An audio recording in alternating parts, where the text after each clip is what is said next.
But we are in 1 Peter chapter 4. We have made it to the last application section. What was the point? What was the overall theme and emphasis of the previous section? What is he trying to get them to see at the end of this book? Don't worry about suffering. Worry about following God. Okay, follow God. Don't worry about suffering, because why? In your suffering, there's what? Salvation. There's salvation. There's blessing. There's an end to it. Okay, there's a goal in your suffering. He transitions, I believe, in verse 7 to this application by saying, "But the end of all things is at hand." And I think that's where he starts. And what we're going to do, if you can notice on your sheet, we're going to notice 10 things that we are to do because the end is near. But we have to stop and ask, what end? What's he talking about? Does he mean, number one, the end of time? Is he suggesting that the end of our lives is nearby? The end of our earthly existence, whether that be Jesus returning or dying in persecution. And it's possible he means that. He might mean that you're about to die, and because you're about to die, make sure you spend the rest of your time here doing these things as opposed to worrying about all this other stuff. He might even mean that from a standpoint of just time perspective, that Christ is at hand, His return's at hand. Now, I know that sounds strange to us, right? It sounds strange for someone who have written 2,000 years ago to say that Jesus is almost here, that He's at hand. But in the grand scheme of things, it hasn't been that long, right? Compared to eternity past and eternity future, 2,000 years is not a long time, and so very possible that he's writing from that. Understand that the apostles wrote in the first century as if Jesus was coming back soon. In fact, so much so that those in Thessalonica thought maybe they missed it. Maybe we were asleep and he came back and we didn't see it. And so we had to write almost 2 full letters to get them to back off their worry and fretting that Jesus had come back and they didn't know it, or that if he comes back now, their family member is going to be out, not have anything. So he could mean the end of time. He could mean the end of their life. I'll give you a third possibility that I don't think holds a lot of weight, but it depends on what you think the backdrop of this book is. Some believe it means the end of Judaism, the destruction of Jerusalem in AD 70. And AD 70 is a big calendar date in Scripture. It's pointed to in the Gospels, it's pointed to in the Old Testament at times, it's looked back at after it falls in the New Testament at times. And so does he mean the end of the Jewish state? Remember, we believe these Christians to be of Jewish origin and Jewish descent. So is he telling them that your Jerusalem's about to fall? Now, I think if you take that approach, you got to change where you think Peter wrote from and what the persecution's all about. You have to go back and have Peter writing not from real Babylon or Rome Babylon, but Jerusalem has to be what's under consideration. And there are some who believe that. Okay, I want to take a fourth approach. This is my opinion, and it's my opinion now. Maybe if I study before next year and teach this at Southwest in fourth quarter, I'll have a different opinion. But right now, I believe what he means here is the end of this particular persecution is at hand. If I were to say, we're going to sum up all of our lessons, our whole time here, by this statement, we're going to sum it all up. Well, I don't mean everything I've ever said, right? Anything I've ever done. I just mean what we're doing right now. The end of this has come. Now, we might say it differently, but the phrase and concept doesn't have to mean everything that has ever been is coming to an end. He may simply mean, listen, this persecution you're facing, it seems like this is such an ordeal, it's almost over. The reason that I believe that's the case is because, remember, he opens the letter by telling them that persecution is like the fire of refinery. That you have a beginning point and end point. When you pass that through the fire, it comes out and there's a product on the other end. He's just fleshed that out in this section before us by telling us that, listen, you need to make sure if you're suffering it's for doing right, because there's an end to that. And now he's saying the end is near. You're almost through this trial. There'll be another one that'll come along if you don't die first. But you're almost through this trial because this is almost over. Don't miss the opportunity you have to keep being faithful in the middle of this. Again, we talked about this from the beginning. We sometimes have the approach to persecution. If I can just bear down, kind of get down in a hole, get down in a defensive stance, and just ride out in the storm, then I'll be okay. And 1 Peter says, actually, when the storm comes, you need to stand taller. You need to stick your chest out a little bit. You need to march forward in the middle of it. You need to be the person that you need to be, because in that marching in the storm, people are going to see you and say, how do you have that kind of faith? How do you have that hope? If I just cower down and hide in the storm shelter and wait for everything to pass, I've taken away the influence that I can have to people. And so, because the end is near, because your opportunity for true growth and for true, the ability to show who you really are and how wonderful Jesus really is, it's almost over. So stand and do these 10 things. I think that's the last point of application that he makes for us. And so let's go through these things. Number 1, because the end is near, be serious, watchful, and prayerful. Be serious, be watchful, and be prayerful. He says it this way, but the end of all things is at hand. Therefore be serious and watchful in your prayer. Serious, or I think the New American Standard says, of sound judgment. Don't lose your bearings. Don't get turned around. Like a boxer who might be staggering in the ring and not know what side he's on and what corner he's in, how close the ropes are. Don't let this sway you. Stand up straight. Be serious about this. Be watchful, and particularly in your prayers. Be alert, and I love this idea. Be alert with the things that you ask for. What might we be tempted, or what might we be tempted to pray in the middle of intense persecution? Take this away from me. Make my life easier. Don't allow me to suffer. But what's the issue with that, though? What does suffering do? Makes me stronger. It brings me blessings. And so my prayer would be to take away that which God could use to fit me into that building He wants me to fit in. And so be careful and watchful about how you pray in this. What might be better is, give me wisdom to see the end of all this. Give me the strength not to fall under the weight of this. Give me more opportunities in the middle of all this to be the person I need to be. Be watchful and alert in how you pray, even in the difficult, and maybe especially in the difficult times of life. Because the end is near. Be serious, be watchful, and be prayerful. Number 2. That happens at home. I don't know who that is. Don't worry about it. It happens at home. You got an elder who sits right down here, and his tablet has read to him multiple times in Bible class. Because the end is near, treat your brethren like you ought. Treat your brethren like you ought. Verses 8 and 9. Above all things, that is, elevated above anything else you can do. Isn't that what above all things means? Above everything else you can do, have fervent love one for another. Why? Because he quotes from Proverbs 10 and verse 12, love will cover a multitude of sins. Be hospitable to one another without grumbling.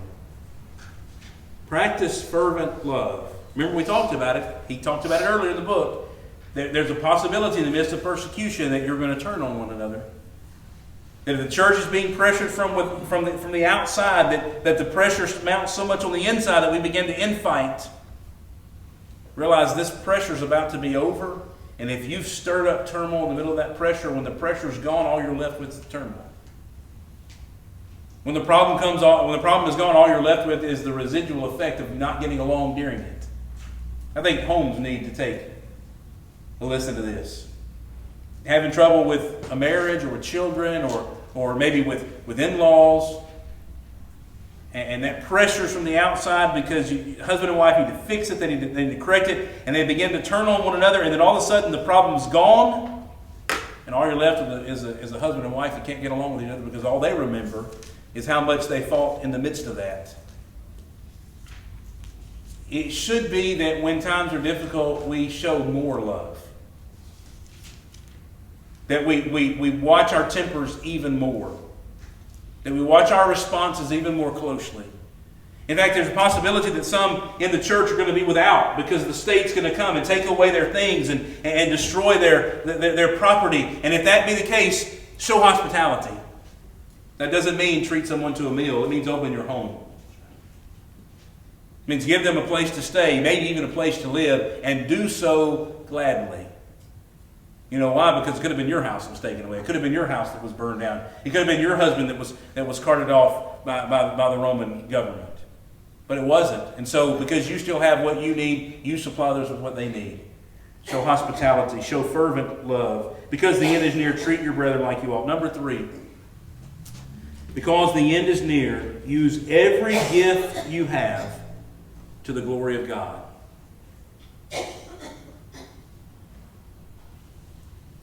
Use every gift you have to the glory of God. He says this beginning in verse 10. It's verses 10 and 11. As each of you has received a gift, minister to it, or it to one another, as good stewards of the manifold grace of God. And then he starts to talk about those gifts. If it's the gift of speaking, it's the gift of ministering. You do those things to God's glory because God is the one who supplies those things. I don't know if this is a reference to miraculous gifts or not. I believe the people who had miraculous gifts, they would have heard it that way, right? Because that's the word they use. That's how they describe it. If you receive the gift of prophecy or gift of tongues or the gift of knowledge or interpretation, then use that to God's glory and to the benefit of your brethren. But it has a wider approach, a wider angle for us. Has God given you anything? At all? Everything. The house you have, the money you have, the food you have, the talent, the ability that you have, the opportunity you have, every gift He's given you, use it to His glory. Because in the end, that's all that really matters. You know, I cringe, I'll admit, I cringe sometimes when I see a pro athlete who's making $32 million a year score a touchdown and then stop and point the finger up to the sky as if God's the reason that he scored that touchdown. But I think it makes me cringe so much that I lose sight of the fact that that really ought to be our approach to everything in life, really. So I have the ability to run, God gave it to me. So I have the ability to go to school, earn an education, God gave it to me. So I have the ability to put food on the table, God gave it to me. And everything should be, without a flippant or nonchalant response, a point to the heavens and say, thank you for that gift. Let me use it to your glory. And when I do something productive with it, let me deflect the credibility I'll be given for it and give that to Him. If you have a gift, use it. But use it to the glory of God. And there could be another underlying concept here, and that is that some of these Christians who were suffering would have connections in society. You know, the gospel had a way of converting not just the lowest of society, but even the governors and kings. There were men who were brought to Christ who were leaders and rulers in local settings. So perhaps what God's granted you with is access to the ear of the one who might bring the persecution. You know what you might be tempted to do with that access and with that opportunity? Use it to your benefit, to keep you out of trouble, to remind them of how great your relationship is. They never want to do to you what they're doing to these other people, but instead you use that opportunity to the glory of God. When Paul had access to the leaders of his day, he didn't start by defending himself. What did he start by doing? Preaching the word, preaching them the gospel, telling them about Jesus. Now, it ended up resulting in his being able to give a defense, but he didn't start that way. Take me to Caesar. Why did he want to go to Caesar? Because he knew he may be the only Christian that would ever stand before Caesar and have the audacity to declare Jesus to him. You have a gift, you have an opportunity, you have something presented to you that's given to you, use it to God's glory. And in the midst of persecution, that should be our thought. Number 4. Because the end is near. And this is the biggest section, I think, of this closing part. Because the end is near, don't be surprised at what's going to take place. Don't be surprised at what's going to take place. Don't think it's strange concerning the fiery trial which is to try you, as if some strange thing happened. The truth of the matter is that trial because of Christianity, persecution because of faith, is the natural process. You know, we're not surprised when grass grows. We may be surprised when rain falls. We might be. Maybe you aren't as much as we are, but we might be sometimes. We're not surprised when the sun sets and the sun rises, because that's the way God designed things to happen. Now, if it doesn't rain for a month or 2 or 3, then that's disheartening. It can be surprising. When grass doesn't grow, when things don't work out the way the natural laws say they should, that's when we get surprised. He says, listen, you've only got a little bit of time left in the middle of all this. Don't spend it wondering why it's happening to you. It's a natural process. Don't be surprised. Instead, rejoice. Notice this, and this is the theme of James. James chapter 1. Rather than spending your time being surprised, rejoice to what extent? Verse 13. Rejoice to the extent that you what? Partake of Christ's sufferings. You will never be more like Jesus than you are when you unjustly suffer for doing right. I think if Peter were to poll his audience, were to ask for a show of hands, how many of you want to be like Jesus? All their hands would have went up. You've got your chance, Peter says. Rejoice when you suffer. Because you look like him. Because he suffered for the same thing. He already pointed that out in the previous chapter. Now he comes back to it by telling them, you can trust in this. And you can rejoice. That when his glory is revealed, you may be glad with exceeding joy. Now, listen, Peter is one who's already experienced the revealing of the expression of Jesus' glory, hadn't he? He was one of the 3 that stood atop the Mount of Transfiguration and saw the incarnate Son of God in his full glory, at least as full as any man has ever seen. Peter says, that was something else, but the end of time is going to be even more. And if you've suffered with him, you'll get a chance, not just one of 3, but one of the multitude that can stand and see him in his glory. And there's great joy in that experience. He's going to go on through the rest of this and tell them those famous words, if anyone suffers as a Christian, let him not be ashamed, let him glorify God in this manner. Then he makes this statement. It's a little peculiar, so I thought we might discuss it. For the time has come, verse 17, for judgment to begin at the house of God. And if it begins first with us, woe be to those who do not obey the gospel. And then he quotes from the Old Testament passages, and he makes reference to how that the righteous will scarcely be saved, the ungodly, where will they appear? I think he's just, remember, Peter has done this a couple of times. He's made a point, he's left it, he's come back to it. I think Peter's coming back to this point, to this idea here that if we suffer, then what's the rest of the world going to look like when God finally rains down judgment upon them? What does it mean for judgment to begin at the house of God? We use that word judgment, we think judgment bar, right, giving an account. But I think judgment here is more of a persecution concept. Judgment must start with God's people. The first people to be punished are going to be God's people. What's God going to do when all that's over? That's all this question is. Don't be surprised at what's going on. God has a plan. God has a pattern. God has a prescription. It's all going to pan out. So if judgment starts in the house of God and you face persecution, just wait till God finally steps in. Just wait till they get what's coming to them. And not because they did something wrong to you, but because in doing something wrong to you, they fought against God. Don't be surprised by what's happening. Because what happens when we get surprised? We get shy, we get timid, we get afraid. Don't be surprised at these things. The end is near. Then next, I know we're moving quickly, number 5. Because the end is near, shepherd the flock of God. Because the end is near, shepherd the flock of God. Until you study 1 Peter section by section, I don't think we'll ever appreciate where this falls into this scheme of things. How many have ever studied 1 Peter 5, 1 through 4 before? In the discussion of elders and what elders' responsibilities are. Among the things said there, what are elders to do or not to do? Anybody? They're to shepherd the flock. Okay, what is involved in shepherding the flock?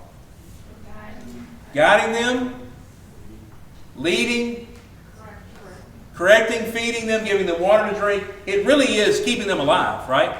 Out of harm's way, in green pastures, place to sleep at night, something to eat. You keep these sheep alive. What are they not to do? Lord it over. and not to do it for money. In fact, there are more restrictions on what elders should do in this passage than there are responsibilities that elders should have. Okay, the idea of lording it over, the way I would look at it, particularly from the shepherd-sheep analogy, is that you don't sit on the wall in Palestine and direct where sheep are to go. Can you imagine that? Yeah, I have one dog. Sometimes it's one dog does too many. We got one dog.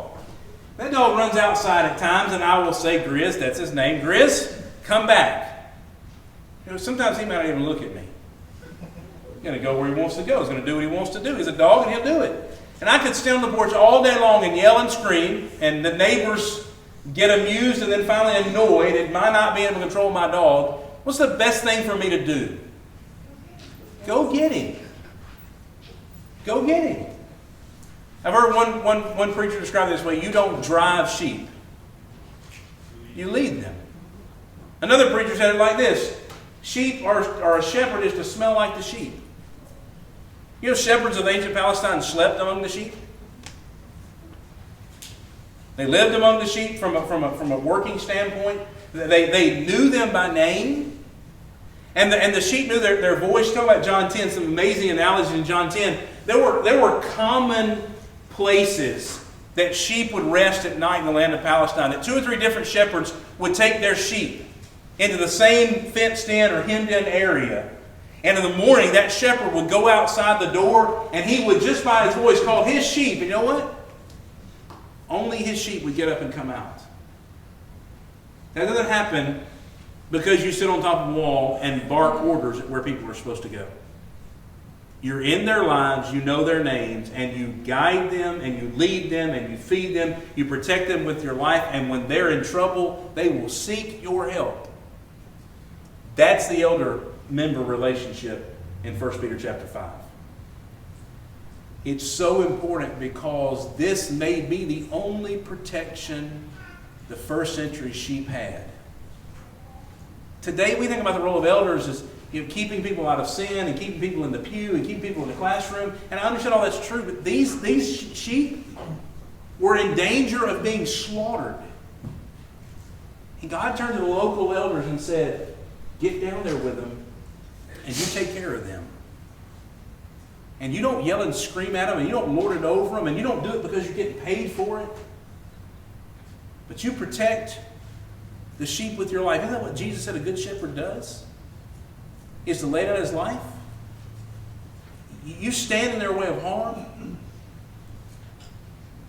Elders have a unique responsibility when the pressures get intense and difficult, to be a stabilizing force of comfort and provision and protection for people that would otherwise be devoured by the world they live in.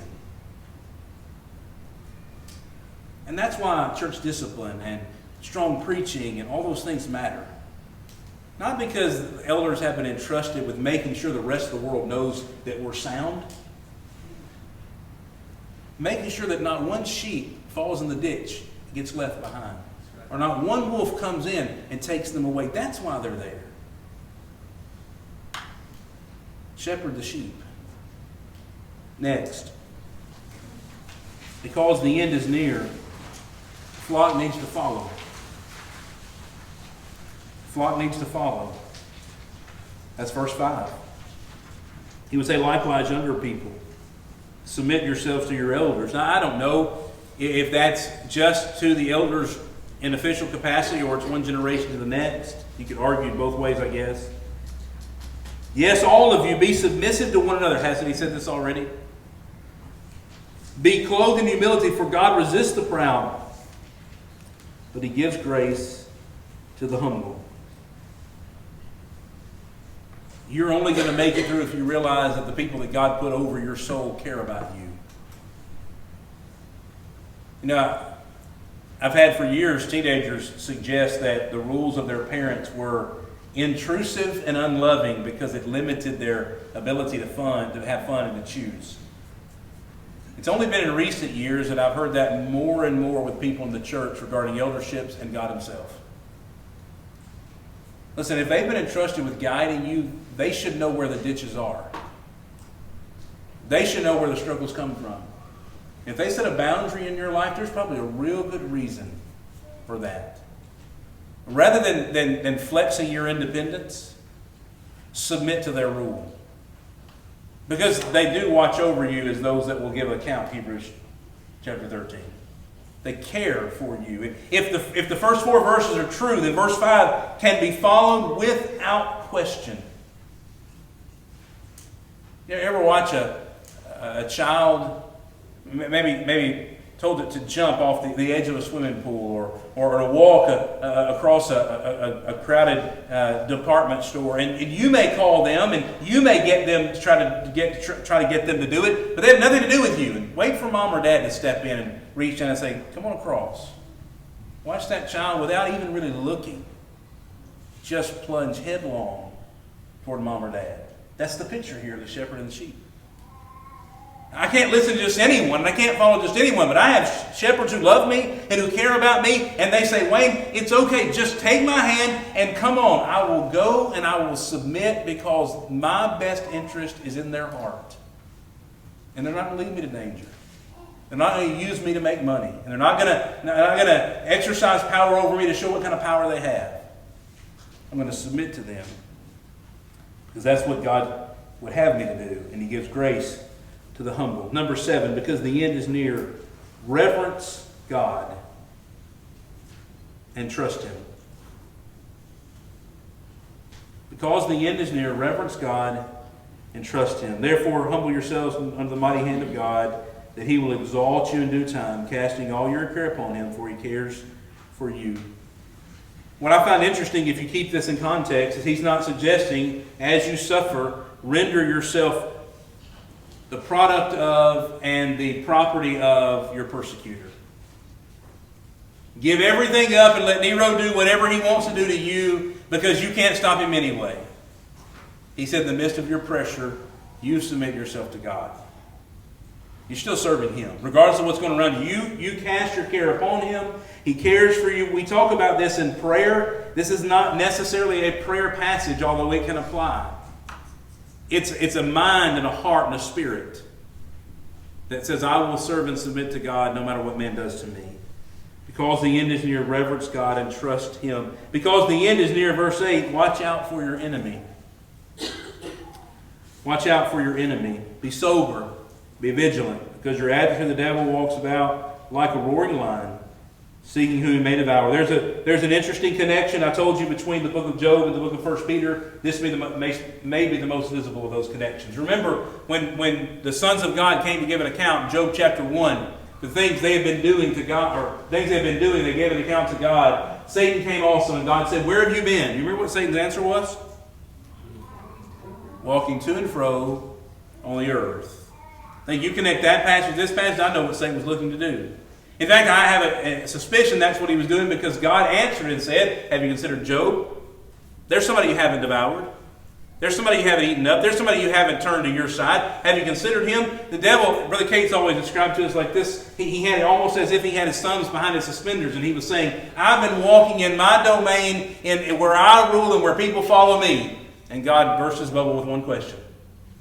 Have you considered Job? Here the devil is pictured as walking about as a roaring lion, probably a product of persecution. Because Nero would have been an instrument of evil, an instrument of Satan to persecute the Christians, trying to break their faith. But I think there's also something else that needs to be pointed out here. He doesn't say he walks about as a stealth lion who will get you when you least expect it. I would rather face a roaring lion any day than one who's not making any noise. Guess what? I can know where a roaring lion is.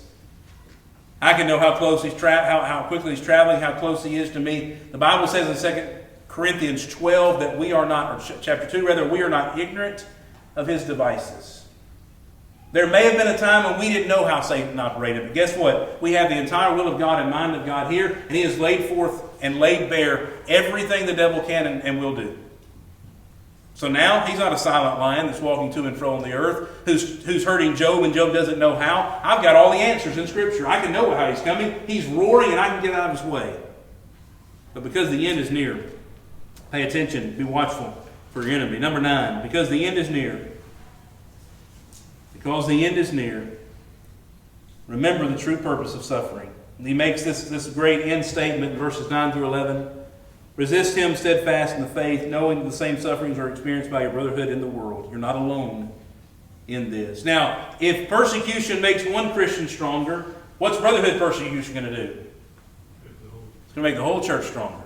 You're going to be a better people at the end of this. Don't lose sight of this purpose of this reading. You may have faltered. You may have wondered if anything was going to work out like it should. But now at the end, when you've all suffered and you've all made it through, there's going to be glory to give to God. So therefore, number 10, because the end is near, stand fast in the true grace of God. Stand fast in the true grace of God, verses 12 through 14. Now I'll say this in closing. We don't live in a world like Peter's in many respects. But we are people who will suffer for the cause of Christ. My encouragement to you, my plea for you would be that you stand fast in the grace of Christ. That you trust Him and His purpose for suffering. That you allow Him to shape you and mold you and fit you into His temple. That we may be a mature church, not just locally but universally. That we might make a difference in the world. Will you pray with me?